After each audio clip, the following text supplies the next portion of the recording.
Zlezero Command Deck. 1 year, 1 week, 12 hours after Pulse. Jer had only been looking through his periscope for a minute when the streak broke the horizon. Whoa. Kovpov looked over at him. What is it? The streak from the image. It's brighter than I expected. Look.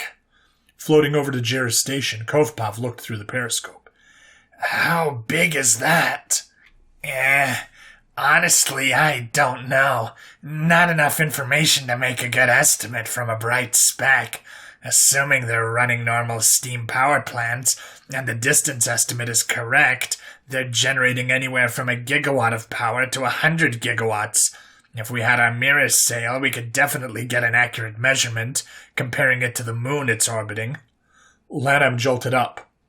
I just heard a relatively close warp, low power, but the signature matches the rest from this system. It's almost dead ahead and within 300 kilometers. Kovpov switched his periscope to a wider view. Turning around, he noticed a new object which was rapidly warming up. What the heck? The new contact appeared to be 2 cylinders connected to each other by a cable.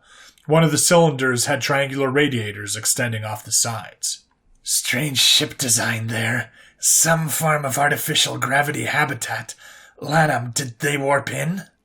The warp was enough to cut through the static of the others, but nothing special. Unlike the normal pop of a warp vessel, that is just a constant humming sound. If I had to guess, the static we're hearing is actually just a much larger scale version of that. Tothquap entered the conversation. So, it had to be a low-power ship just sitting there. Kovpov, change our trajectory a bit in case they've noticed us while we were cooling down, and decide to fire upon our last position. Cold gas only. Yes, sir. Tothquap intercommed engineering. This is Tothquap. Warm up the nuclear engines. Another ship is in close proximity, and I need the ability to do hard maneuvering. Also, weapons deck needs electrical power.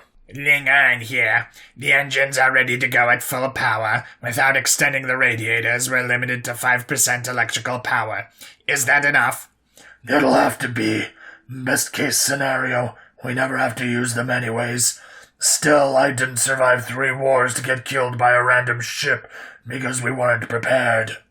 Captain, we're being pinged by active radar. Jer slowly turned a dial. 10 separate times a warbling noise was heard from his station. It's a multi-band frequency. The lowest band resonates at 40 hertz, and the highest is 500 gigahertz. The power's also pretty high. Tothquap had a moment of hesitation. Jer, how long until we break line of sight?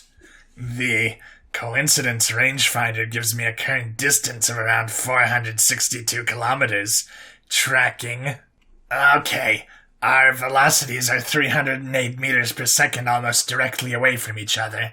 I'm going to need a minute to get the trajectory.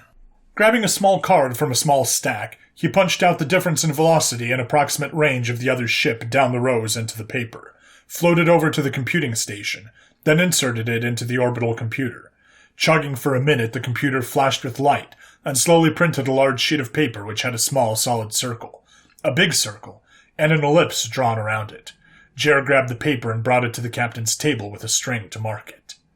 Okay, here's our trajectory that Kovpov calculated when we got here.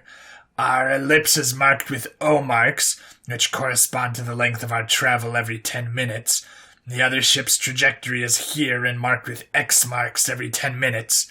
Our trajectory is significantly more elliptical than theirs is. Jer put one end of the string on the dots of both trajectories as he went down the ellipses. Their ellipse loses line of sight at approximately 14 hours and 40 minutes into the trajectories. The moon is going to be between us for approximately an hour when we're at our perilune. Can you give me an orbital trajectory of the speck? Yes, but I'll need to do it a few times due to its sky inclination in order to get multiple perspectives on the paper. Give me a few minutes. Tothquap turned to Lanham. Lanham, start recording audio of the next warp that occurs. I have a feeling that they're somehow using them to directly transmit information. Send the recording down to the scientist for analysis. Kovpov, keep an eye on the nearby ship to make sure it's not maneuvering. Yes, sir. Silence permeated for a few minutes as they got to work. Sir, the trajectories are ready. Floating to the desk, Jared brought them over and started leafing through the pages. Okay, here's our trajectory, and the other ship's trajectory in the O and X ellipses. The spec's trajectory is marked here in triangles. These are the 3 orthographic views of the trajectories. If we look at the portion where we'll be hidden from the spotting craft, we will be in line of sight with the spec for 20 minutes. The closest approach will be 500 kilometers higher than the station. That's easily close enough to get a 1-meter resolution image of the spec without even using the mirror sail. Tothquap nodded. That would be good enough. 13 hours of travel is enough to catch up on sleep. I'll get a watch shift up here to keep an eye on that ship. Then we wait. Deep System Sensor and Rescue Craft, Jovian Coast Guard, High Titan Orbit. 1 year, 1 week, 15 hours after pulse. Stan and Jim were both sitting in the cockpit of their skiff searching for the unknown ship. All right, Jim. Just pretend we're trying to find a heavily damaged civvy vessel without a transponder and actively trying to evade us. And is made out of a top-secret stealth coating as well as has some tech to mask their thermal signature. Should be easy. Yeah, I get it. We signed up for this. They stared at the empty space for a few minutes. Stan finally broke the silence. What if we open sourced this? What do you mean? You know, just get everyone with a telescope to look for the ship. I'm sure someone will find it. Jim shrugged. Nah, I guess. Ask dispatch. Stan grabbed the radio transceiver. Dispatch, SAT-15. I think it's a good idea to get everyone with a telescope looking for the UFO.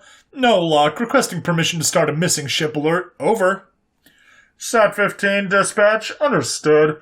We don't want to cause a mass panic, but it is imperative that we find this warship. Get the data you can collated and get ready to send the alert.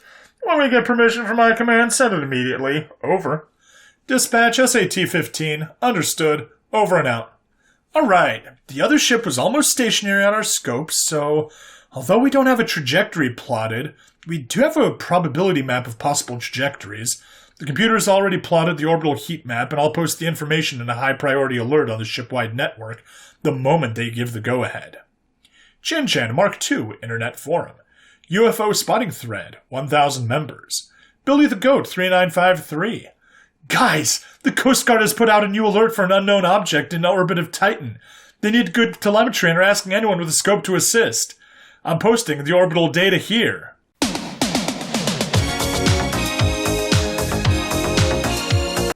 Jebediah Dankman 69. Wow, you're a fucking asshole. Billy the Goat 3953. LOL. Here's the actual orbital probability map.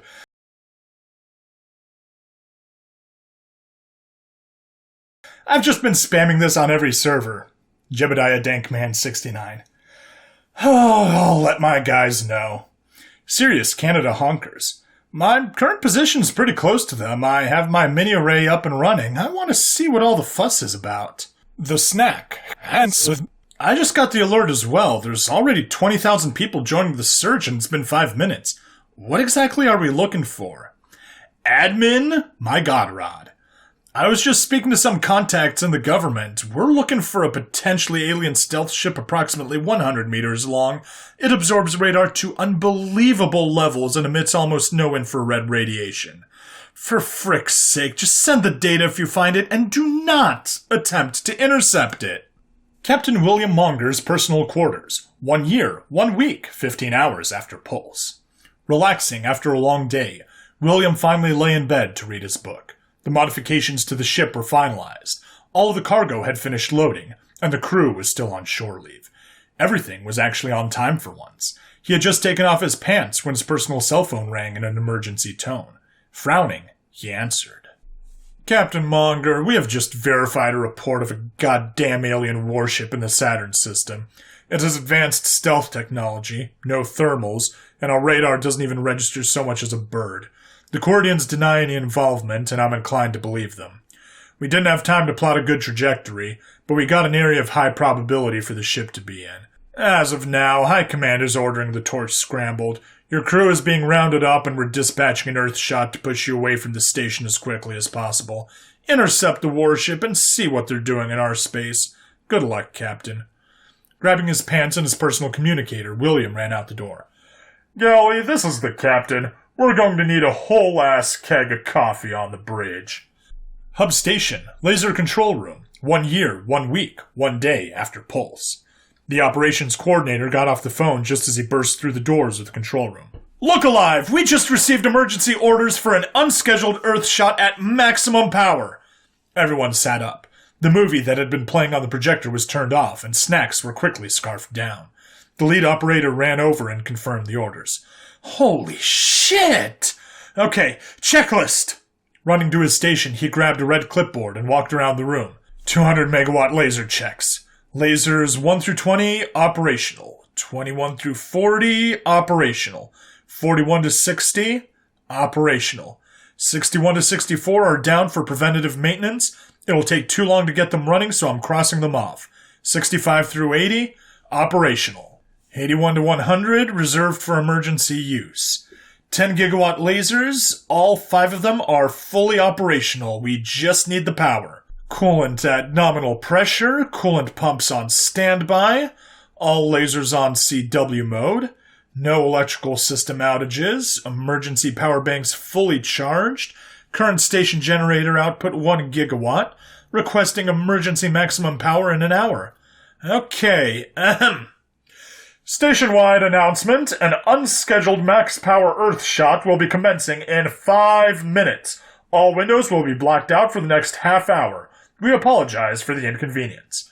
Okay, people, you know your job. This is why we train. The target is the torch. Fusion power plant operating room. Jeremy Johnson picked up the ringing phone. Emergency max power in 10 minutes? Are you shitting me? He slammed the phone down and speed-dialed radiative control.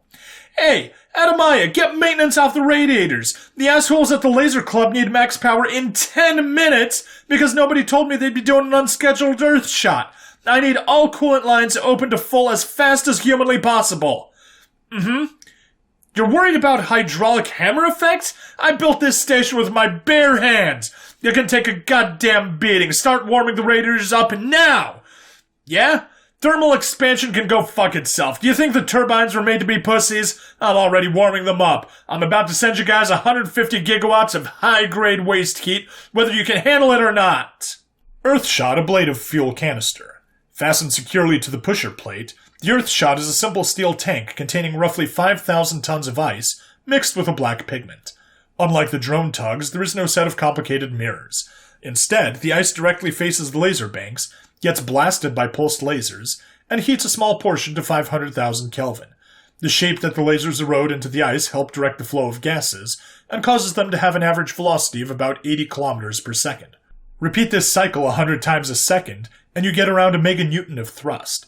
Due to the massive power requirements, these are only able to be fired twice a week to send passengers back and forth from Earth on large shuttles, burning for 20 hours each way in order to send them off at 100 kilometers per second. However, if you're willing to sacrifice efficiency, you can gain a huge amount of thrust. In this case, the lasers are operating in continuous mode. Instead of ablating tiny portions of ice off at incredible velocities, the goal is to accelerate a 30 kiloton ship away from the station as fast as humanly possible. Although the efficiency takes a steep nosedive to a 4 kilometers per second exhaust velocity, the thrust goes up to 35 meganewtons, allowing a laden torch to be accelerated to 500 meters per second in only 10 minutes. This is required in order to get it to a safe distance from other vessels before activating the Orion drive. Laser control room.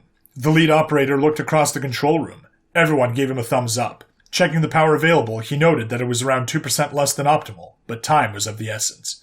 He looked at the fire coordinator. Everything's green. Hit it!